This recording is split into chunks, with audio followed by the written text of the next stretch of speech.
ఆందోళన నియోజకవర్గం reporter Raj Kumar December 30 new year సందర్భంగా అలాదుర్గ్ సర్కిల్ పరిధిలో అలాదుర్గం, శంకరంపేట, రేగోడు, టెక్మాల గ్రామాల ప్రజలు మద్యం సేవించి వాహనాలు నడిపితే చట్ట ప్రకారం చర్యలు తీసుకుంటామని అలాదుర్గ్ సీఐ రేణుక సూచించారు. సోమవారం మెదక్ జిల్లా అలాదుర్గ్ సర్కిల్ కార్యాలయంలో సీఐ రేణుక మీడియాతో మాట్లాడుతూ న్యూ ఇయర్ వేడుకలు మద్యం సేవించి రోడ్లపైకి రావద్దని, ప్రజలకు ఇబ్బంది కలిగించే విధంగా డీజే సౌండ్ ఏర్పాటు చేయవద్దని సూచించారు.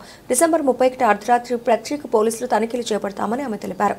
సాధించాం గత సంవత్సరం, వచ్చే సంవత్సరం ఇంకెన్ని విజయాలు సాధిస్తాం, ఎన్ని తప్పు పనులు చేశాం, నెక్స్ట్ ఇయర్లో ఏం తప్పు పనులు చేయాలనేదే మనం ప్రతి సంవత్సరం దాన్ని ప్రక్షాళన చేసుకోవాలి. కానీ యువత ఈ రోజులలో అలా కాకుండా మందుకు బానిసయ్యి ఆ రోజు విచిత్ర సంఘటనలు జరుగుతుంది. కాబట్టి తల్లిదండ్రులు మీ గురించి ఇంటి దగ్గర ఎదురు చూస్తుంటారు. దయచేసి మీరు ఎవరు కూడా తాగి మాత్రం రోడ్లపై డ్రింక్ చేసినట్లయితే ఖచ్చితంగా డ్రంక్ అండ్ డ్రైవ్ పాయింట్లు ఎవ్రీ 20 మీటర్లకు 30 మీటర్లకు ఏర్పాటు చేస్తాము. డ్రంక్ అండ్ డ్రైవ్లో దొరికిన వారికి ఖచ్చితంగా కోర్టు ముందు హాజరుపరిచి ఖచ్చితంగా ఫైన్ కాకుండా శిక్ష పడేటట్టు చూస్తాం. కాబట్టి మీరు ఒక్కసారి శిక్ష పడినట్లయితే ఏ ఎగ్జామ్స్ కూడా ఎలిజిబుల్ గారు. దయచేసి మీకు కోరుకునేది ఏమంటే మీరు సెలబ్రేషన్స్ చేసుకోండి, కానీ ఒక ప్లేస్లో మీ ఇంటి దగ్గరనో లేకపోతే కూర్చున్న ప్లేస్లో మాత్రం సెలబ్రేషన్ చేసుకోవాలి.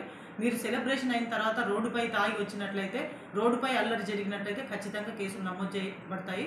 దయచేసి మీరు అందరూ బాగా విజయంగా హ్యాపీగా ఉండండి, కానీ ఆ సంతోషాన్ని మళ్ళీ ఆనందాన్ని అర నిమిషంలో పాడేటట్టు చూడొద్దు. దయచేసి మీ తల్లిదండ్రులకు శోభ కన్నీరు వచ్చేటట్టు చూడొద్దని మా మెదక్ జిల్లా పోలీస్ తరఫున కోరుకుంటున్నాను. మీరు ఆనందంగా జరగడానికి పాటలు పెట్టడం కానీ డీజేలు పెట్టడం కానీ జరుగుతుంటుంది.